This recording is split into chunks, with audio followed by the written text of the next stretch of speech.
আচ্ছা, পেট ফাঁপলে বা গ্যাস হলে কিভাবে চটজলদি আরাম পাওয়া যেতে পারে?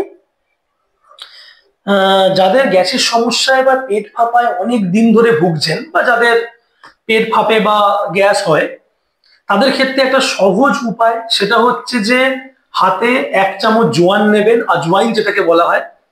আজওয়াইন নেবেন, ওর মধ্যে কালো নুন, বিট লবণ বা সৈন্ধব লবণ ওর মধ্যে নেবেন, একটুখানি ডলে নেবেন, ভালো ভালো করে ডলে নেবেন। ডলে নিয়ে খাওয়ার পরে সারাদিনে যতবার খাবেন, 2বার খান, 3বার খান, 4বার খান, যতবারই খাবেন এটাকে আপনি চিবিয়ে চিবিয়ে ভালো করে খেয়ে 1 কাপ উষ্ণ গরম জল আপনারা খেতে পারেন। 3 দিন খান, যত পুরনো গ্যাসের সমস্যা, পেট ফাঁপার সমস্যা চিরতরে মিটে যাবে মাত্র 3 দিনে। যাদের রেগুলার পেট ফাঁপার সমস্যা আছে, যাদের রেগুলারলি খেতে হবে, তারা কিন্তু দিনে একবারই এই উপায়টা করতে থাকবেন কন্টিনিউয়াস বেসিসে। বাট প্রত্যেক 14 দিন অন্তর 2-3 দিন করে গ্যাপ দেবেন, আবার এটাকে আপনি কন্টিনিউ করতে পারেন। এটা পেট পেট ফাঁপার জন্য বা গ্যাসের জন্য মোক্ষম ঔষধ, এবং এর ওপরে কোনো অ্যালোপ্যাথি ওষুধ নেই, কোনো কিচ্ছু নেই।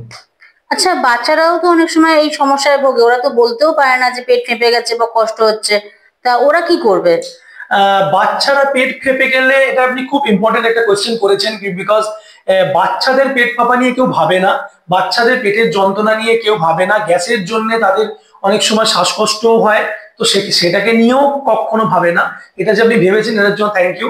আপনারা কাজ করবেন কি, 1/2 কাপ উষ্ণ গরম জল, 1/2 কাপ উষ্ণ গরম জলের মধ্যে 1 চিমটে হিং, যে হিং আমরা রান্নায় ব্যবহার করি, ডাল বা বিভিন্ন জায়গায় ইউজ করি, 1 কাপ উষ্ণ গরম জলের মধ্যে বা 1/2 কাপ উষ্ণ গরম জলের মধ্যে 1 চিমটি হিং দিয়ে তাকে খাইয়ে দিন।